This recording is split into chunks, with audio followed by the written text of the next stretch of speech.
Vamos a ver ahora las reacciones ante percepciones negativas del cambio.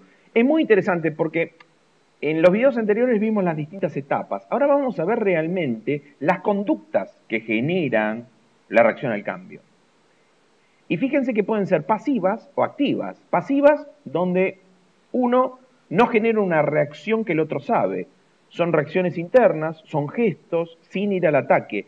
Y otras que no solamente generan una resistencia pasiva, sino también activa, donde lo expone y genera la búsqueda de confrontación. ¿Estamos de acuerdo? Entonces, fíjense que también la aceptación del cambio significa el tiempo. Si uno va haciendo todos los pasos adecuados, a medida que pasa el tiempo, va llegando al periodo de aceptación. Pero hasta que lleguemos al periodo de aceptación, hay un montón de conductas intermedias que van apareciendo, que nosotros las tenemos que tener en cuenta, que las tenemos que conocer. ¿Y saben por qué? Porque el cambio va a distintas velocidades de acuerdo a la persona que sea. Entonces, usted puede tener un grupo y alguna persona está en una etapa y otra en otra, porque algunos aceptan más rápido el cambio y otros menos. Y usted tiene que tratar de identificar en qué etapa está para ayudarlo y para no hacerlos caer. Y coordinar que cada uno, en las distintas etapas que está pasando, pueda ir increciendo hasta llegar a la aceptación generalizada.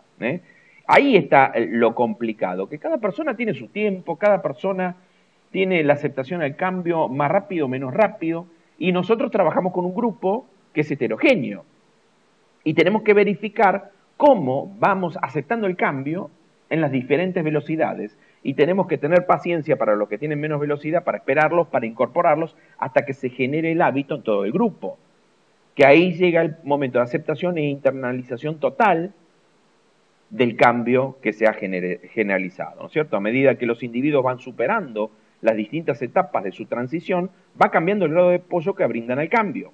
Los sacudones emocionales que vimos en la gráfica anterior sobre respuesta emocional van lentamente permitiendo que los grupos de trabajo pasen de una etapa inicial de apoyo cero, que es la fase de desconocimiento, a las fases de conocimiento y aceptación total del cambio. ¿Y cuáles son todas esas actitudes que generalmente aparecen? Inmovilización, esto en el inicio del cambio, miedo, confusión, decir, oh, no, otra vez, si yo esto lo estaba manejando bien, ¿para qué vamos a cambiar? No vale la pena. Furia, esfuerzo para recuperar el control, demostrando y gritando que la mejor opción es como lo estábamos haciendo, es una reacción activa. Negación, defenderse contra la realidad y ponerse a defender lo que uno está haciendo hasta ahora y demostrando que lo que se quiere hacer no vale la pena. Depresión, frustración, sentido de pérdida. Regateo, intento de minimizar el impacto o hacer resistencia pasiva, decir que sí pero después no aplicarlo, donde hay que controlarlo. La prueba, o sea, sí, ya está, lo acepté, voy a probar y realmente voy a probar y voy a intentarlo realmente, ya sé mi convencido, hay que verificar que esa parte de prueba traiga resultados positivos para que lo termine de estimular, para que produzca la aceptación.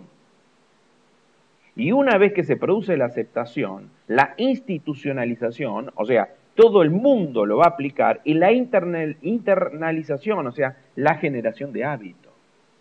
Y fíjense cómo cada una de estas actitudes van correspondiéndose a distintas fases de aceptación del cambio. En la fase del desconocimiento aparece la inmovilización. Empieza a figurar la negación, la furia, el regateo en la fase del conocimiento, hasta que empieza a aparecer la fase de aceptación, donde yo acepto probar y donde nosotros tenemos que mostrarle que se está empezando a dar resultados. Da algunos resultados, pero cuando lo aceptemos totalmente y estemos todos aceptándolo, va a ser mucho mejor. Hasta que entra la fase del compromiso, donde se institucionaliza y se internaliza el concepto. Es muy importante, aparte de conocer las etapas y las distintas reacciones que producen, cuáles son los aspectos emocionales en cada una de las etapas, para saber que se van a presentar y saber cómo manejarlas. Donde a veces es importante una comunicación personal, una comunicación en el grupo, estimular, apoyar, hasta que se genera la institucionalización y la internalización del cambio, donde ahí empieza a aplicarse, que entra la última etapa donde también hay que controlar, porque es engañoso. Muchas veces parece que se ha generado el hábito ya de trabajo, pero todavía no ha llegado el tiempo de maduración necesario para hacer una aceptación del 100%, y siempre puede producir un rechazo o una actitud de rechazo al cambio para volver, aunque le parezca mentira, ya cuando está semi-internalizado el cambio, volver de vuelta a los viejos hábitos. Hay gente que le cuesta muchísimo dejar atrás el cambio y hasta en el momento de aceptación se produce un rechazo para volver de vuelta a los orígenes, donde uno tiene que estar muy atento como mando medio para evitarlo. Todos estos procesos, por supuesto, a medida que la gente se acostumbra al cambio, van haciendo mucho más rápido y van produciendo menos resistencia. Sobre todo hay que tener mucha persistencia en los inicios del cambio. Ya después, cuando la gente se acostumbra, estos pasos son mucho más rápidos, son mucho más efectivos y se adapta y se consigue un grupo flexible. Pero es fundamental el ejemplo, el liderazgo que estimule el cambio, los mandos medios que estimulen el cambio, los modelos de gestión que estén preparados para aceptar el cambio, porque si no cuesta mucho. O sea, no depende solamente de la voluntad individual de querer cambiar, depende también del grupo, depende de los mandos medios, depende del liderazgo, del modelo de gestión, de la cultura organizacional que apoye, porque si no, esto no se puede implementar. Lo primero que tendríamos que hacer es verificar nuestros modelos de gestión que no vayan en contra del cambio, los procesos que no vayan en contra del cambio, la cultura organizacional que no vaya en contra del cambio, los líderes y los mandos medios estén de acuerdo a implementarlo, y después sí analizar estos periodos que suelen producirse en las personas comunes que quieren incorporar el cambio, pero con una estructura sólida de apoyo que permita darle todo el background para que la gente, cuando empiece con estos procesos, se sienta apoyada, porque si no se siente apoyada, va a ser muy difícil que pueda incorporar el cambio.